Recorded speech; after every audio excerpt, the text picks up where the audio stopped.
শাহরিয়ার ভাই, আপনার কাছে আবার একটু আসি।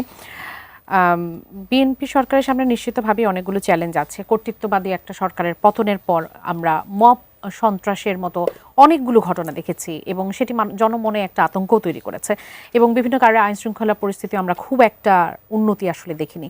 আপনার কাছে কি মনে হয় যে এটা থেকে আসলে উত্তরণ সম্ভব মানে খুব অল্প সময়ের মধ্যে? আচ্ছা, তার আগে আমি একটু ভাইয়ের সাথে একটু অ্যাড করতে চাই।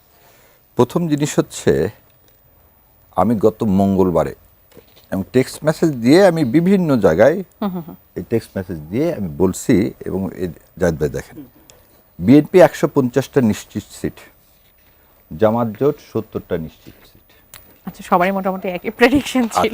72টা হচ্ছে সুইং সিট।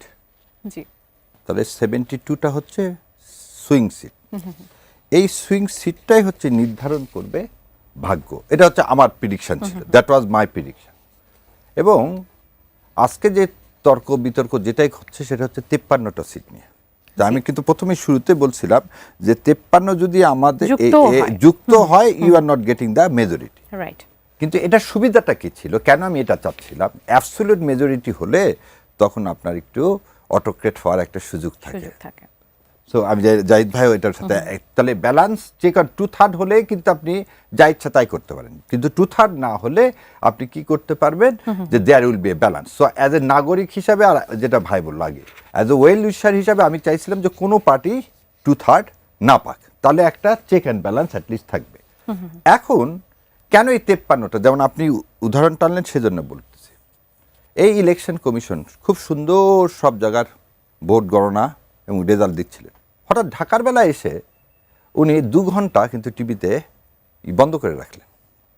2 ঘন্টা আপনার কালকে খেয়াল করে দিবেন, আপডেট বন্ধ করা ছিল। দ্বিতীয় আরেকটা জিনিস দেখেন, বলা ছিল 2 ঘন্টা পর পর টোটাল ভোট কত কাস্ট হচ্ছে সেটা আপডেট দেবেন। দুপুরের পর ওনারা আপডেট দেওয়া টোটালি বন্ধ করে দিবেন। এতে জনগণ মনে কি হয়? আমি এখন যে কারণে প্রথমেই আমি বললাম যে আমি রাজনৈতিক মানে সমর্থন করি বা ওই লুইসার, তার চেয়ে আগে দেশ আমার কাছে আগে। জুলাই সনদ, আমি যদি এই ইলেকশনকে প্রশ্নবিদ্ধ করতে যাই, আমার জুলাই সনদকে প্রশ্নবিদ্ধ হয়ে যাবে। কারণ আমি যদি রেফারেন্ডাম মানি আর যদি বলে এটা মানি না, যদি আমি আপনাকে বললাম যে ভাই এখানে বসে আছে ঠিক আছে কিন্তু আপনি নাই, তাহলে কি আমার দ্বিচারিতা হলো না? কারণ আমরা তো 3 জনই আছি। সো আমি একদিকে বলবো রেফারেন্ডামে কোনো কারচুপি হয়নি, কিন্তু ভোটের যেটা হলো পার্লামেন্ট ইলেকশন, সেখানে কারচুপি হলো। যেমন আমি আগের দিন রাতের বেলা ওটা হচ্ছে বাংলা এডিশনে দিচ্ছিলাম, তখন পুতুল ছিলেন আমার সাথে। পুতুল বললেন যে আমাকে এখনই চলে যেতে হবে। কি কারণে? আমার ভোটার পুলিং এজেন্টের কাছ থেকে ভোটের যে ফলাফলের কাগজ সেখানে সাইন নিয়ে নেওয়া হচ্ছে। সো এই কিছু ইরেগুলারিটি ছিল। এই ইরেগুলারিটিসগুলো ইচ্ছা করলে কি করা যেত?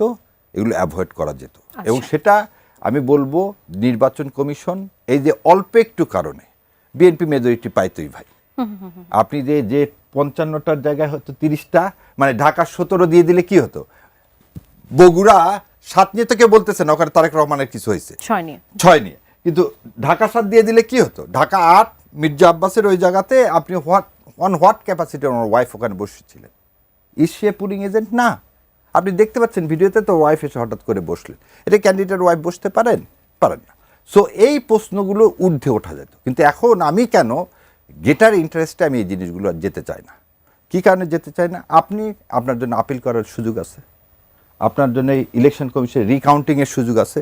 So there is a legal procedure, এবং এই লিগাল প্রসিডিওর যদি আপনি না মেনে রাস্তায় নামেন, তাহলে আপনার ডেমোক্রেসি বাধাগ্রস্ত হবে, এবং যেটা কোনোভাবেই করা যাবে না। এবার আপনার সেকেন্ড জিনিসে আসি।